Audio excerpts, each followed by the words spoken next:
جب ایک عربی اپنا ہزاروں ریال سے بھرا ہوا پرس اور کچھ سونا ایک پاکستانی پٹھان ڈرائیور کی گاڑی میں چھوڑ گیا تو کیا ہوا؟ کیا اس ڈرائیور نے اسے پیسے واپس کر دیے یا پھر اپنے پاس رکھ لیا؟ آج کے اس والے ولاگ میں آپ کو بتانے جا رہا ہوں۔ بسم اللہ الرحمن الرحیم۔ السلام علیکم، میرا نام ہے نعمان راجہ اور پچھلے ایک دو دن سے آپ لوگ مجھے اس چینل کے اوپر ریگولر دیکھ رہے ہیں۔ جن لوگوں کو نہیں پتا، اسٹرانگ عظما جو ہے ان کی طبیعت اس وقت خراب ہے، جس وجہ سے انہوں نے سوشل میڈیا سے بریک لیا ہوا ہے، جن کی جگہ پر میں اس ٹائم ویڈیوز بنا رہا ہوں۔ اگر آپ لوگ اسٹرانگ عظما کو جلد از جلد اس چینل کے اوپر واپس دیکھنا چاہتے ہیں تو میری گزارش ہے آپ سے ویڈیو کی سٹارٹنگ میں ہی کہ آپ لوگ جو ہیں ان کے لیے دعا لازمی کریں،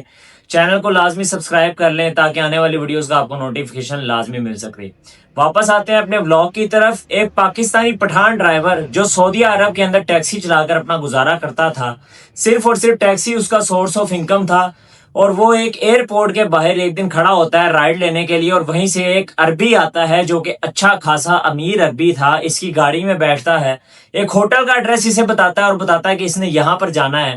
جب وہ اپنا سفر پورا کر لیتا ہے، ہوٹل کے پاس جا کر اس کو پیسے دے دیتا ہے، لیکن پیسے دے کر وہ اپنے ہوٹل چلا جاتا ہے اور اپنا پرس جس کے اندر ہزاروں ریال تھے اور کچھ سونے کی انگوٹھیاں، سونے کی چیزیں بھی تھیں، وہ اس پرس کو گاڑی میں ہی چھوڑ دیتا ہے۔ جب وہ ہوٹل چلے جاتا ہے اور گاڑی والا اپنے سفر پر دوبارہ روانہ ہوتا ہے، اچانک اس کی نظر پڑتی ہے کہ پچھلی سیٹ کے اوپر ایک پرس پڑا ہوا ہے۔ جب وہ اس پرس کو دیکھتا ہے، اسے یاد آتا ہے کہ ابھی جو عربی اس کی گاڑی میں بیٹھا تھا، یہ پرس اس کا ہی گاڑی کے اندر رہ گیا ہے۔ جب اس پرس کو وہ کھولتا ہے تو دیکھتا ہے اس کے اندر ہزاروں ریال، اتنے ریال کہ اگر وہ فوراً لے کر پاکستان آ جائے تو پاکستان میں آ کر اچھا خاصا وہ پیسہ پاکستانی روپیز کے اندر کنورٹ کر کے بن جاتا ہے، جس کو یوز کر کے وہ یہاں پر اپنے کئی مسئلے مسائل حل کر سکتا تھا، کوئی کاروبار کر سکتا تھا، اپنے بچوں کے لیے ایک اچھا مستقبل بنا سکتا تھا۔ وہ اپنے دوست کو فون کرتا ہے جس کے ساتھ وہ سعودی عرب کے اندر رہتا ہے، اور اسے سارا واقعہ بیان کرتا ہے کہ اس طرح ایک عربی آیا تھا میری گاڑی کے اندر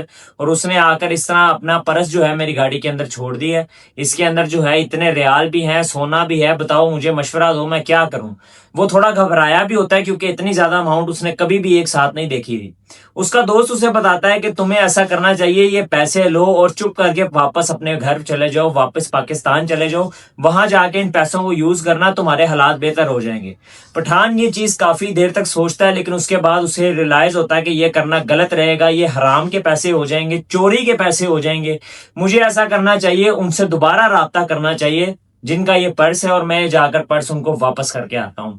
پٹھان نے جس ہوٹل کے باہر اس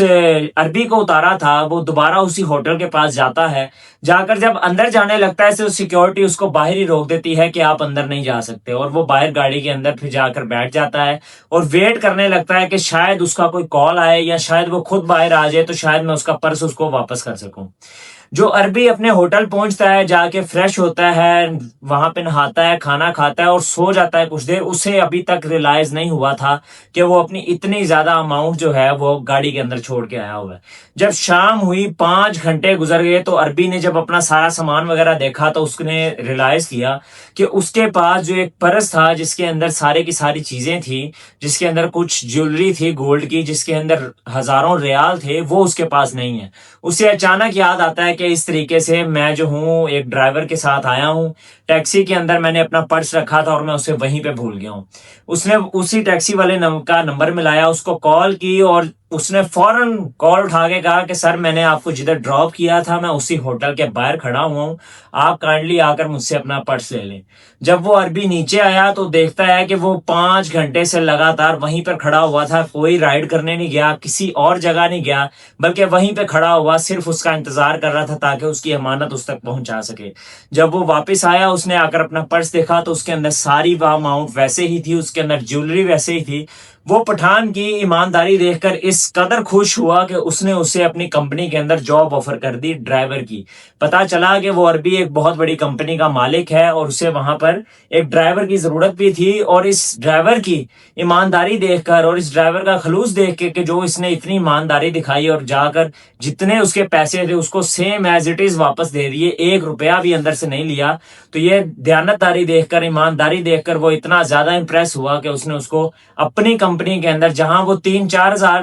ریال ٹیکسی سے کما رہا تھا، اس نے 6-7 ہزار سیلری پہ رکھ کر اسے اپنی کمپنی کے اندر جاب آفر کر دی۔ تو ایمانداری کا صلہ جو ہے اس پٹھان ڈرائیور کو بھی ملا۔ آپ سب کو بھی نصیحت ہونی چاہیے کہ اگر آپ ایمانداری میں زندگی میں کوئی بھی کام کرتے ہیں ایمانداری سے، اگر آپ ایمانداری سے کوئی جاب کرتے ہیں، ایمانداری سے کوئی بزنس کرتے ہیں، تو اللہ تعالیٰ آپ کو لازمی ریوارڈ دیتا ہے، آج نہیں تو کل۔ صبر کا پھل ہمیشہ میٹھا ہوتا ہے۔ یہ مثال شاید آپ لوگ اس کو نہ مانیں کہ نہیں یار میں نے تو صبر کر کے دیکھ لیا، لیکن یقین ماننے میں آزمائی ہوئی بات کہہ رہا ہوں کہ آپ جتنا زیادہ صبر کرتے ہیں آپ کو پھل اتنا زیادہ میٹھا ملتا ہے۔ اللہ تعالیٰ ہم سب کو بھی ایماندار بنائے اور ہم سب کو جو ہے اپنے حفظ و امان میں رکھے۔ میں ملوں گا آپ سے کسی اور بلاگ میں۔ آپ سب کو میں نے پچھلے بلاگ میں بھی کہا تھا کہ اگر اس سال قربانی کے اندر آپ میں سے کوئی حصہ ڈالنا چلتا ہے تو اسٹرانگ عظما فاؤنڈیشن رجسٹرڈ ہے، نمبر آپ کو اسکرین پہ شو ہو رہا ہوگا، آپ لوگ سمپلی اس پہ رابطہ کر کے اپنے ڈونیشن بھیج سکتے ہیں اور ساتھ ہی بتا سکتے ہیں کہ آپ کس چیز میں حصہ ڈالنا چاہ رہے ہیں۔ میں ملوں گا انشاءاللہ آپ سے پھر کسی بلاگ میں، تب تک کے لیے دیجیے اجازت، اللہ حافظ۔